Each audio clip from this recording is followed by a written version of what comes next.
अम्ल क्षार सूचक वे पदार्थ हैं जिनका अम्लीय विलयन में एक रंग तथा क्षारीय विलयन में दूसरा रंग होता है। अर्थात अम्ल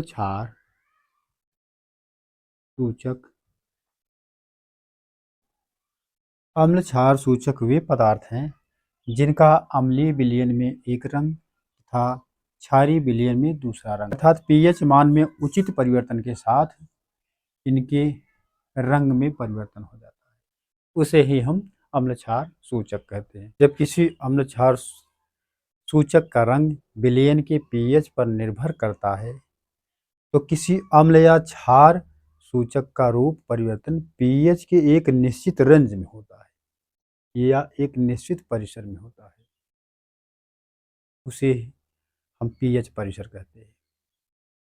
तो पीएच परिसर किसी अम्ल या क्षार सूचक का रंग विलयन के पीएच पर निर्भर करता है। किसी अम्ल क्षार सूचक का रूप परिवर्तन पीएच के एक निश्चित परिसर में होता है, एक रेंज होता है। जैसे फिनाफ्थिलीन का पीएच परिसर 8 से लेकर के 9.8 तक है, अर्थात इनके रंग का परिवर्तन पीएच के मूल्यों के मध्य होता है। 8 से कम पीएच विलयन में रंगहीन, यदि 8 से कम पीएच उसका रहेगा तो वो विलयन कैसा रहेगा, रंगहीन, तथा 9.8 से अधिक वाले पीएच विलयन में इसका रंग गुलाबी होता है। इसी प्रकार मेथिल ऑरेंज का पीएच परिसर है। तो मेथिल ऑरेंज का पीएच परिसर क्या होता है? मेथिल ऑरेंज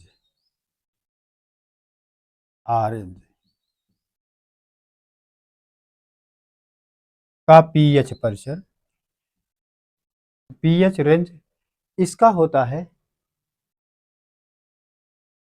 यह जो है 3.1 से लेकर के 4.5 के बीच में होता है।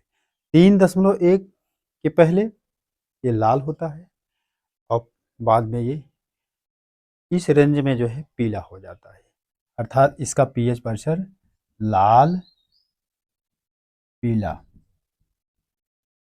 मतलब 3.1 के पहले यह लाल होता है, परंतु 3.1 से 4.5 के बीच यह पीला हो जाता है। जैसे हमने फिनाफ्थिलीन में बताया, इसका पीएच परिसर 8.0 से लेकर के 9.8 आता है।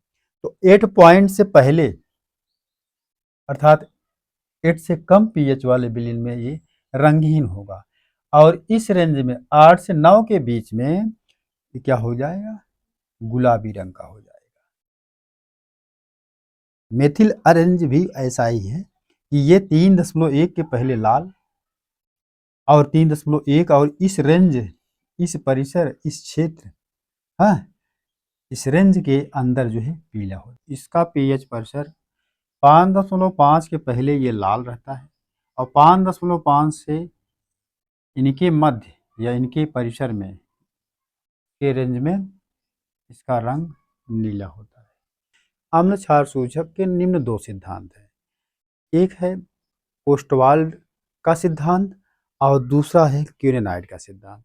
सिंपल तरीके से समझते हैं। इस सिद्धांत के अनुसार अम्ल या क्षार सूचक या तो कोई दुर्बल कार्बनिक अम्ल होता है या कोई दुर्बल क्षार होता है। विलयन में सूचक के अनायनित अणु एक रंग के होते हैं, इनके वियोजन द्वारा प्राप्त आयन किसी दूसरे रंग के होते हैं। तो हमने बताया फिनाफ्थिलीन का एग्जाम्पल लिया था कि फिनाफ्थिलीन को एचपीएच के रूप में लिखते हैं, सांकेतिक रूप में लिखते हैं। तो एचपीएच फिनाफ्थिलीन एक दुर्बल अम्ल है, यह रंगहीन होता है।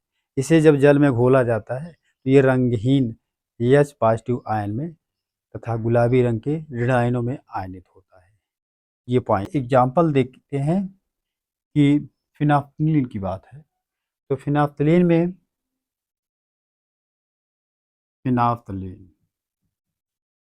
फिनाफ्थिलीन को HPH से लिखा जाता है। तो फिनाफ्थिलीन एक दुर्बल अम्ल है। फिनाफ्थिलीन एक दुर्बल अम्ल है। यह रंगहीन होता है, परंतु इसको जब हम फिनाफ्थलीन को जब हम जल में घोलते हैं तो ये H positive plus pH minus negative ion देता है। तो जो H पॉजिटिव होता है यह अम्लीय होता है, अम्लीय होता है और यह क्षारीय होता है। अब इसका जब जल में घोलेंगे, इसको जल में घोलने पर फिनाफ्थलीन को जल में हम घोलते हैं तो अम्लीय इनको घोलने पर धनायन और ऋणायन देते हैं। तो जो धनायन होता है यह घोलने पर यह रंगीन धनायनों में विभक्त हो जाता है और गुलाबी रंग के ऋणायनों में आयनित हो जाता है। इसमें ये रंगहीन धनायनों में और गुलाबी रंग के ऋणायनों में विभक्त हो जाता है। क्विनाइड के सिद्धांत के अनुसार, इस सिद्धांत के अनुसार हम यह देखते हैं कि अम्ल क्षार सूचक एरोमेटिक कार्बनिक यौगिक होते हैं। कोई भी कार्बनिक यौगिक ऐसे अम्ल क्षार सूचक जो कोई भी कार्बनिक यौगिक होते हैं जो दो चलायी रूप में, एक रूप ये है एक रूप ये, मतलब बेंजीनाइड और क्विनाइड रूप में होता है। तो बेंजीनाइड संरचना रंगहीन होता है और जब ये चेंज हो जाता है कीटोनिक फॉर्म में, क्विनाइड फॉर्म में, तो ये गहरा रंगीन रंग का हो जाता है। इन्हीं दो रूपों के मध्य क्विनाइड के सिद्धांत दिया गया है।